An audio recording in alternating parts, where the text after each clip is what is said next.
Guido Wever and Jan Vandersloot know each other from tennis, from the Excelsior Casino in the Holiday Inn, but that's not their only connections. Both men have now been arrested in connection with the disappearance of Natalee Holloway. Natalee's been missing since May 30th, and almost a year later, there are still no answers. Joining us is John Q. Kelly, lawyer for Natalee's parents. John, we have Guido Wever in custody in Holland at the moment, but you spoke to Karen Jansen, chief prosecutor. What'd she say? He's going to be released tomorrow morning. They're done interrogating him, and it doesn't look like this latest arrest is going to really advance the investigation at all. Why did they pick him up? They interrogated him last summer. I think they've also interrogated him in Holland over the course of the winter. Yeah. What was sort of the catalyst that picked him up on Wednesday? For the life of me, I don't know, Greta. You know, this is someone who the evening of the morning Natalee disappeared, he was with Jan the entire evening. You know, they're at the Wyndham Hotel, the Aruba Grand, then over at the Radisson from 7 o'clock in the evening till 2 o'clock the next morning, and they were out in his car and doing different things. And he certainly should have at least been a person of interest, that they should have nailed down all the questions that they wanted to ask him back at the beginning of June.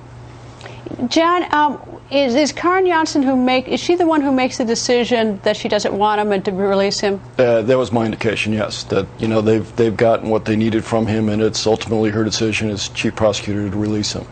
Do you know what bothers me is sort of the reckless disregard for his liberty? If she decided that in a conversation that preceded our conversation right now, yeah, why they're holding him until tomorrow? Pick up the phone, fax a letter of authorization, and cut him loose. It's almost a callous disregard for his liberty. If they think he's not involved, cut him loose now, not tomorrow morning. Well, I certainly don't want to be an advocate for him, but also the fact that it's 4 days of interrogation, that would take us probably to Saturday, and we're sitting here Monday night talking about a Tuesday release. And the reason all this concerns me so much, it's just another example of the raised expectations where, they're making almost a fiasco out of this arrest, raising everybody's hopes, leading to a lot of speculation. It's just deflating Beth and Dave again when, they think there might be a glimmer of hope there, and then they're just let down again. Well, and the bizarre thing, I understand it's the Dutch system where you can sort of round up people, but it's sure, almost become the point is, if you're under 25 and you're a guy in Aruba, you're eligible to be locked up and incarcerated. He's apparently, according to his lawyer, he was indicted for murder and manslaughter, and those things stick with you until you were officially cleared, which is tough, bizarre. Well, I'm glad I don't have to take the Aruban bar, but it seems like everybody who's been picked up for questioning has also been charged with these crimes. And, as I said, it just bothers me that someone like this who was, I went back and I've got a pretty good, file of all the police reports, investigative reports and things, and I went back and pulled them out. And this was an individual whose name is all over the statements of Jurans and Deepaks and others right at the early stages of the investigation. And I don't mind. I love that they're still actively engaged in the investigation. They're still, picking people up, and they're still interviewing witnesses. But,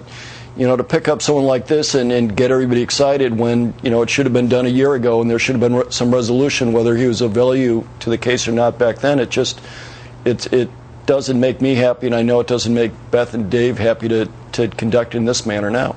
When you spoke to Karen Jansen a short time ago, did she give you any sort of sense of hope? Don't worry, John, we're on top of this. We got it handled. We're going to pick up more people. We know who did it. We're going to solve this for your clients. No, and I was trying to push the issue. I want to know if, as a result of the interrogation, whether this would lead to more arrests. I didn't get a very strong response there, and I tried to get a sense of whether this was something that was going to advance the ball at all, and my sense is it is not. It was clarification of some outstanding issues or some time gaps there, and that was it. And that should have been done a year ago, Greta, not now. Well, I'm sure she's not a fan of mine. I complained last summer when she decided to take a vacation in the middle of an important investigation, and now worse is that she wants to cut someone loose, but it's not going to happen until tomorrow because, I don't know, I guess they don't have phones or faxes or whatever in Aruba to do that. Anyway, John, thank you. Yep, sure, Greta. Bye.